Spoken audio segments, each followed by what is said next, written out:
Honey, I'm home. Harvey wants us to bid on that storage locker. God, another one. What do we own now?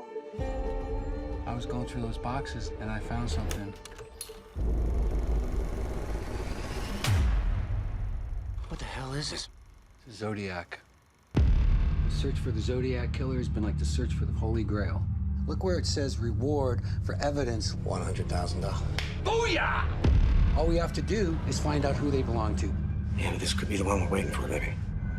Then let's do it. This could be the cipher key. Could I give you some advice? Forget what you're saying. Get on with your life. I promise you, nothing good's gonna come from this.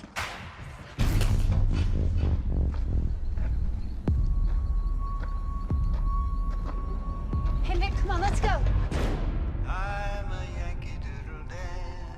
Zodiac was making his way across the country. Born in the image of my Uncle Sam.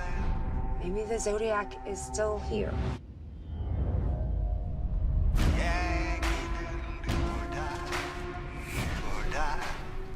I don't want to do this anymore. Or die. Or die.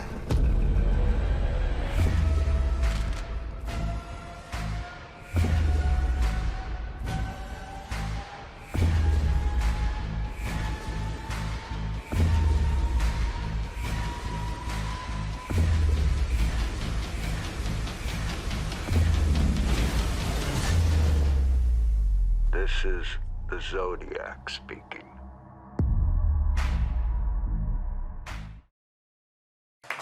Here to talk about the Zodiac. Some nice right? light fare for the daytime. Here we go. Yeah, at least it's not, 6 a.m. anymore, but yeah. How was it like to watch the final thing cut together for you as an experience?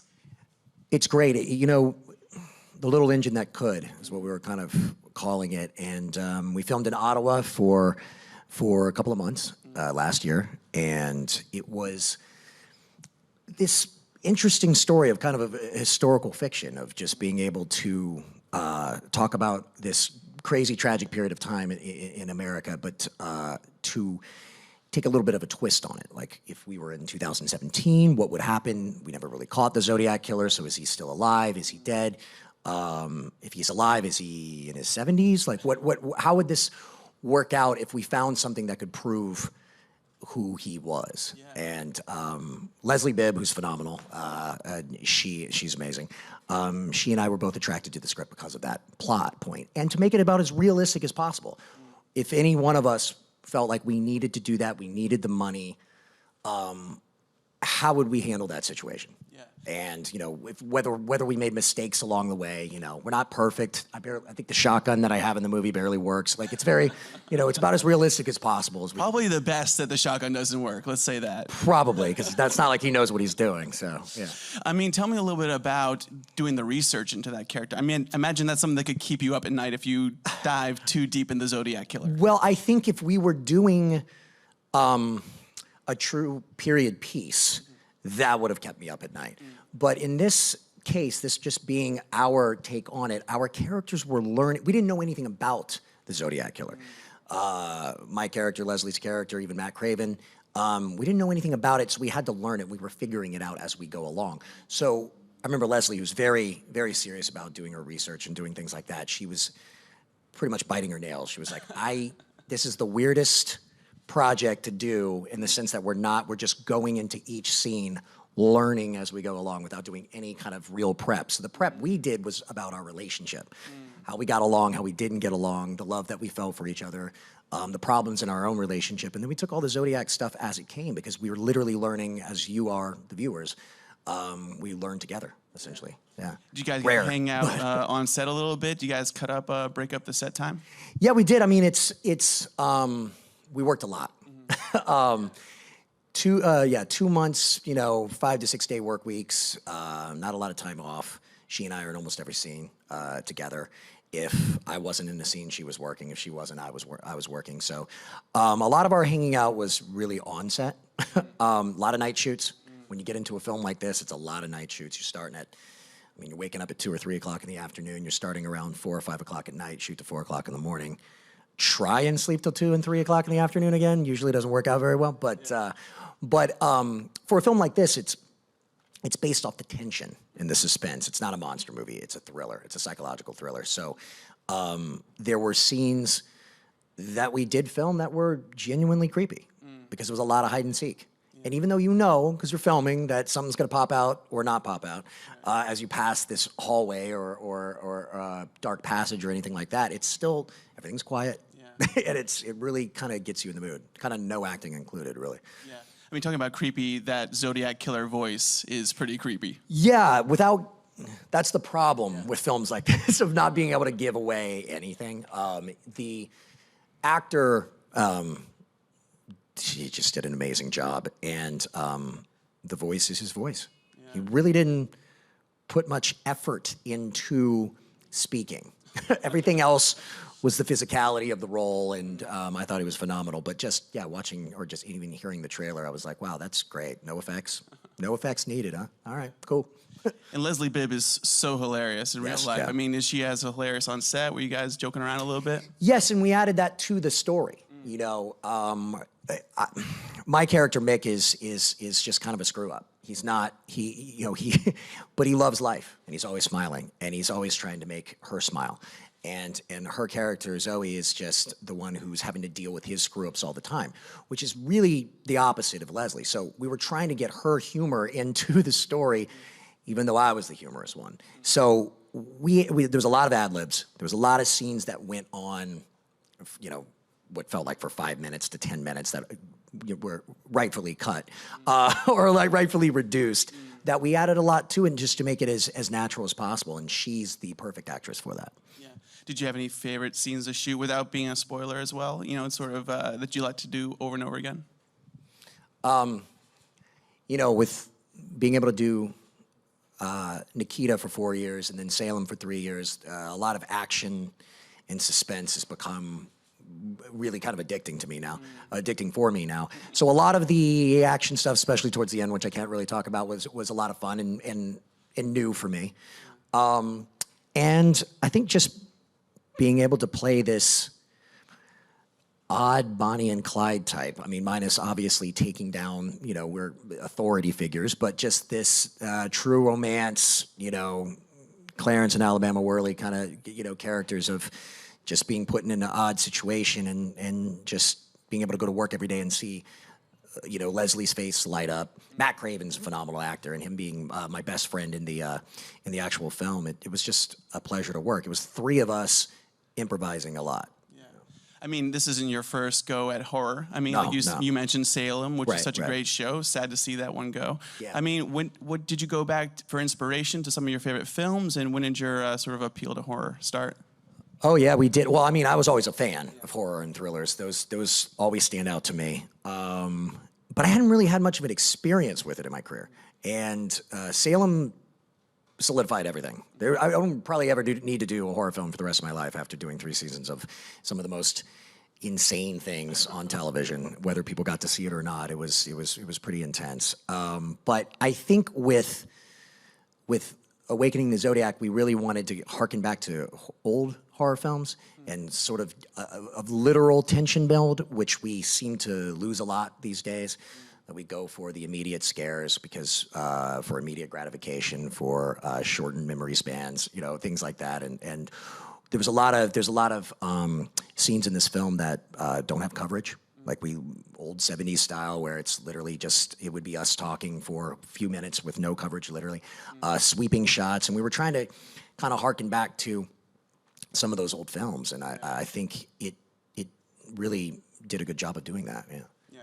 And, getting into Salem as well as this Right. film, the gore aspect. I mean, is that something that you were already desensitized to, or did you find that it was kind of tough to see some of that stuff go down? In I mean, my Salem personal, got pretty it got very intense. gory. In my personal viewing life, I'm desensitized to it. I mean, I love I love A Silence of the Lambs, and at the same time, I guess I did have some gory scenes, but at the same time, I do love a Texas Chainsaw Massacre, the original at least, and with Salem, it was difficult. There was a lot of gore, obviously, but we were also trying to tell the appropriate story. and to be as realistic as we could be in this fantastical scene, or fantastical scenes, plural. And you get a little desensitized, but when you come to set, the craziest thing I think I ever had to do on Salem was I had to do, Lucy Lawless was in season 2, and she's phenomenal, and I had this one scene with her, that's it, an entire season, and it was her seducing me. It was a kissing scene. When that script came in, were you like, okay, I can shoot this? I was like, if my one scene's gonna be with Miss Lawless, this is pretty great. But it was a dream sequence. She turns into a demon, but they needed a body double as well. So basically, this is what I had to do. I had to kiss Lucy, which is not a hard thing. Then they had to say, freeze. She left. The body double came in, who I'd never met. Had to kiss her so they could show her backside. Then freeze. She turned into a corpse. The corpse came in, who I definitely never met. And she jumped in, and she started doing the kissing. The director couldn't keep a straight face. We got one take. We did it 2 or 3 times, and everyone kept laughing. I was like, what am I doing? But, it's great tape. Yeah. A great story. Yeah, exactly. Great tape. I mean, that's not something that they can coach you up on for acting school or when you're first starting out. Can you tell us about when Not something that you want to be coached up on, I guess. I mean, when you first started acting, I mean, what inspired you to start acting, and what were those models that you wanted to live up to? I really always thought I was going to do music. I mean, I do that as well, but my parents being in bands when I was growing up, and also growing up in Louisiana, it wasn't a big acting hubbub at that time.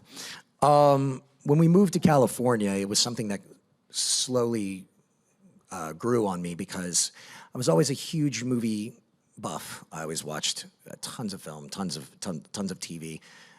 My head was in the clouds. I was always very imaginative, and it was just always a world that I was into, but I never thought that I could actually do. And when I was finally in Los Angeles, in my high school, seeing little kids, I was a little kid, seeing kids pop up in commercials, I thought, maybe I could do this. And it started off as a whim, not a passion. Everything was very easy in the beginning. I got my manager right off the bat. I got an agent on my first meeting. I got a Corn Pops commercials, my first ever audition. I got a call back on that. Cut to never working for 2.5 years. Then it was not easy. And that, instead of quitting, that really is when the passion started for me. It was, let's take some classes. Let's figure out how to get the lines off the page like a normal person. Let's figure out how to act in essentially the way that we're talking right now. Let's not like pose and necessarily do anything. The more realistic, the better. And it just kind of grew from there. And actually, theater is what really turned it around for me when I couldn't really book a pilot or book a TV show or book a film. I did the Cider House Rules in Los Angeles at the Mark Taper Forum for 4 to 5 months run, and that kind of changed things around. Yeah. I mean, what was the role that legitimized it for you? What was the role that was like, your family, this is real, this is what Shane's doing right now? I think it would have been Once and Again, the first TV series I did, because at least with that show, I remember the first episode was rated the highest rated drama in TV for 10 years, the first episode. It didn't last long, but it was an exciting start, and it was done by Marshall Herskovitz and Ed Zwick, great producers, and done 30-something in My So-Called Life, and great guys, great writers, great producers, and I was the son on the show, so it didn't revolve around me. I could learn on the move, and I had 3 years on that show to kind of have at least a paycheck, pay for an apartment, and pay to survive, and that kind of legitimized things. Films came afterwards, but that meant at least I had a job, and there could be something going forward from there. Yeah, and television is so different now than it was back then. I mean, tell me how it's changed in your eyes, I mean, having started in as many series as you have. Well, now there's a million television shows, and now there's Netflix and Hulu and some networks I've never heard of. And it's just constant, and I think that's great. I think what we're actually having now for the first time ever, really, is the golden age of television. We always talk about the golden age of film. This is the golden age of television, and when you have movie actors not caring about film and going to television consistently and constantly, that says something.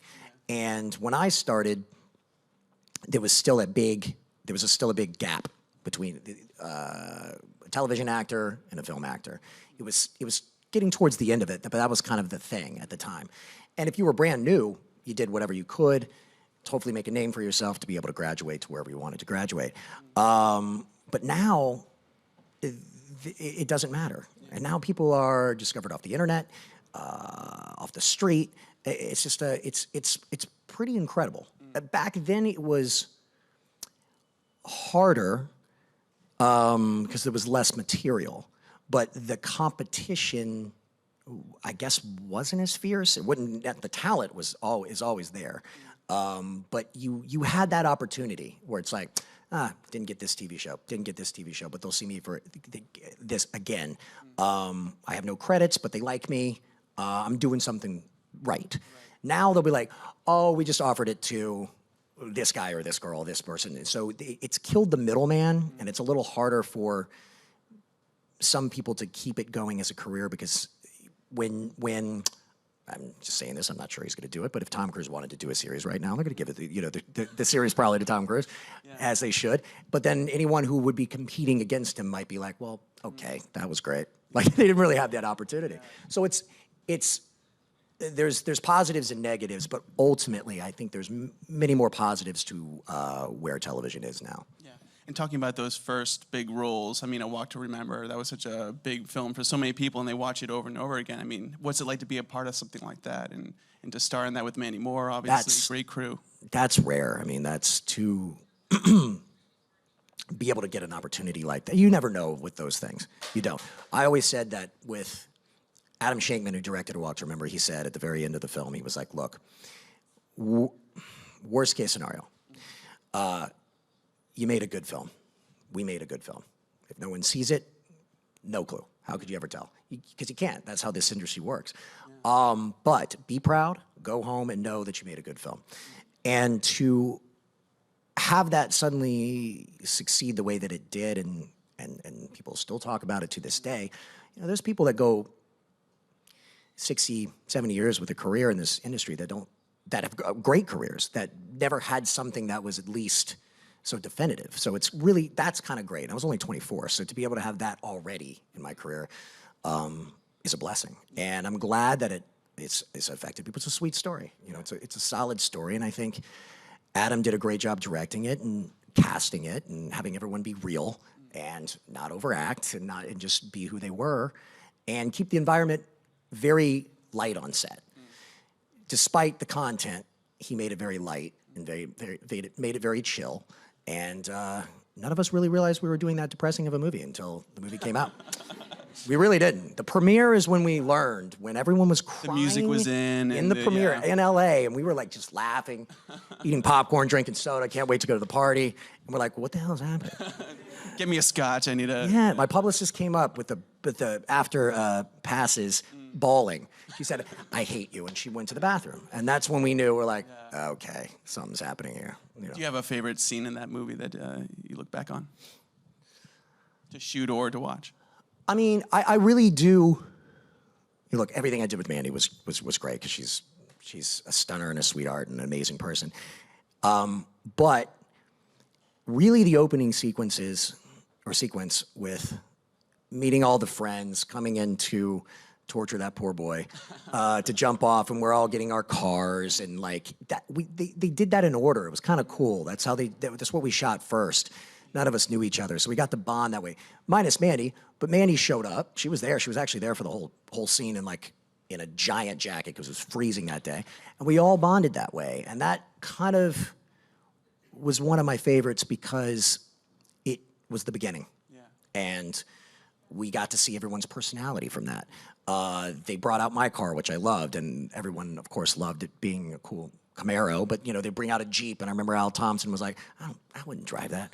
And it was just like getting everyone's kind of like personalities right off the bat. It was absolute blast. Yeah.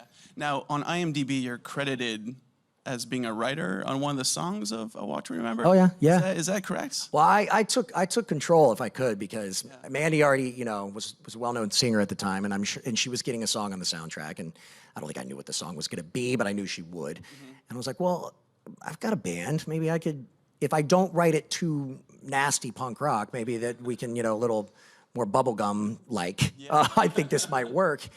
And we wrote me and my old band, Johnny Was, wrote a song, and they liked it, and Adam liked it, and he put it on. Oh man, I'm gonna forget now. I think it was in the car on the radio. I think now that I'm live. We were just stoked to have that. We got paid. The album went gold. Yeah. So I have a gold record. Never signed a record contract in my life. I have a gold record. I heard it might have gone platinum like a couple years ago. I don't have that, but that would be nice. To be able to say that, that's pretty cool. Record, please. Yeah, I'll take the damn platinum record. I mean, you have a band now. You're still performing. I do, the yeah. Twilight Creeps, and you guys Always are gonna, have. Yeah, you In always and out have, of bands, exactly. but yeah. Tell us a little bit about that and what's coming up for the band. Oh, that's fun. I mean,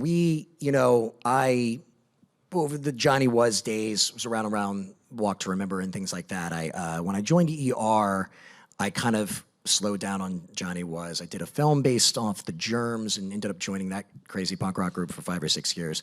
That'll be a story on its own one day. But that taught me as I was getting older that if I was going to continue doing music in this day and age, especially, and with the music that I like, it was going to be on our own terms. Like if we can, when we can do it, not fight hard for that record contract. I don't even know how you do that anymore.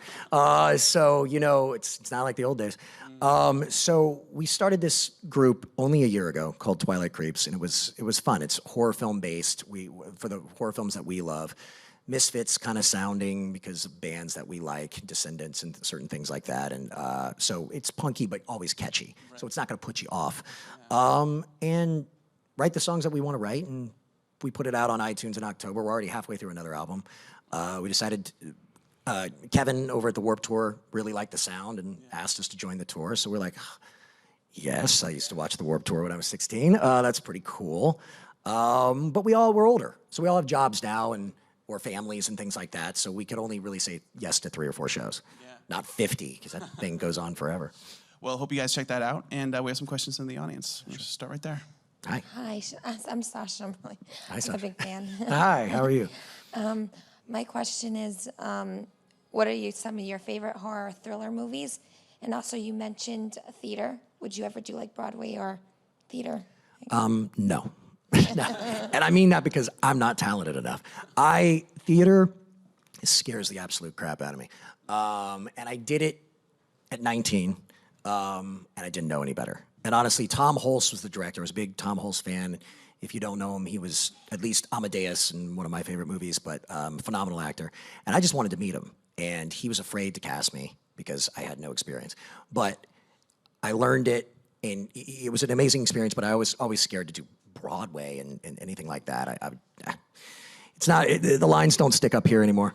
But for favorite thrillers, I mean, love the original Nightmare on Elm Street. It was always great.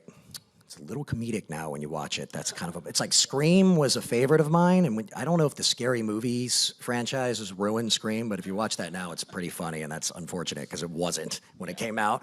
The original Texas Chainsaw Massacre, I think, is still brutal. And with the modern films, I really love The Strangers with Liv Tyler. I believe that was very realistically done.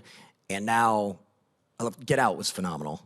I don't even know if that's really a horror film, but definitely a thriller. But phenomenal movie, and Don't Breathe I really liked as well.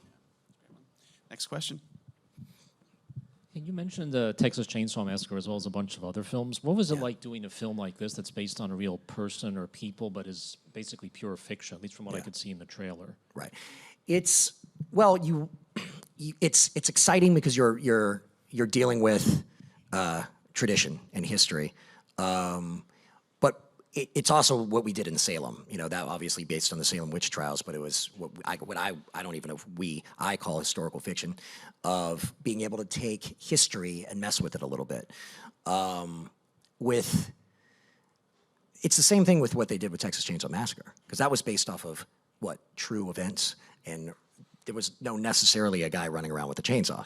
A lot of these movies, Strangers with Liv Tyler that came out maybe eight or so years ago, was the same thing. It was based off of what has happened, but not to them and not by these people. So I think what it does is it adds a little bit of truth to the fantasy, and it scares the audience a little bit more on the what if And I've always been interested in the what if, even with comic books when they did like multi-universes and different worlds. It's always kind of fun to play with the what if. Great answer. One last question back there.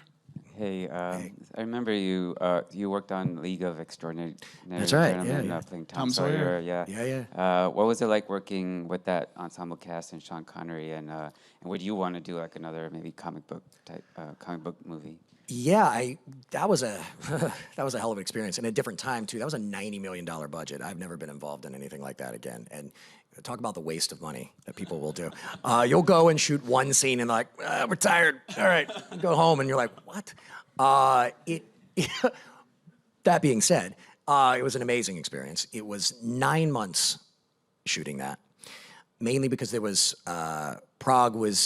floods in Prague during that time. It was actually a natural disaster that was happening. We had to shut down for a couple of months. The Nautilus that we had that sunk, ironically, and there was a lot of tragedy behind the scenes that went on with that. But the film was so much fun, and the cast was great, and the sets were real. There was hardly any CGI, believe it or not, in that film.